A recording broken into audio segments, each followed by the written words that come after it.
Et puis les filles qui jouaient leur quart de finale de Coupe de France, c'était face à Rodez, c'était sur la pelouse du Groupama OL Training Center.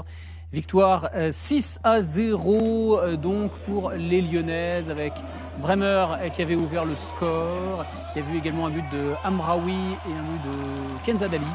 Et un triplé donc pour Alex Morgan. Vous voyez le premier but au terme d'un beau déboulé d'Elodie Thomis.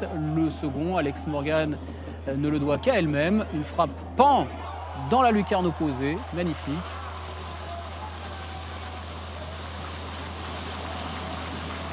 Et le dernier but, donc, d'Alex Morgan, le troisième, vous allez le voir. Ce n'est pas le but le plus difficile de sa carrière. Mais en tout cas, elle avait le mérite d'être bien présente, à la limite du hors-jeu. 6-0. 6-0 donc pour les filles.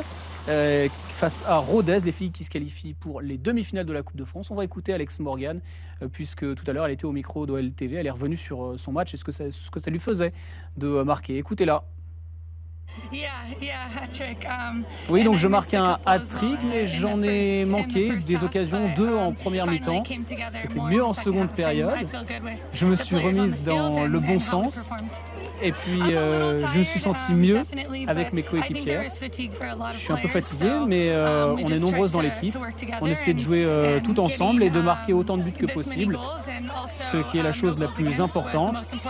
Maintenant, on veut avancer. Pour moi, c'était important de jouer 90 minutes. C'est la première fois que je joue 90 minutes depuis le début de la saison. Je n'avais même pas joué un match en entier avec ma sélection. Ça faisait longtemps. Elle est satisfaite. Autant je savais que tu doublais très bien Notachelil, mais là... Voilà. La satisfaction donc d'Alex Morgan. Ça sans note en plus. Hein. Son triplé, vous avez vu de tête. Traduction en live. Simultané, sans note, sans rien. Simultané.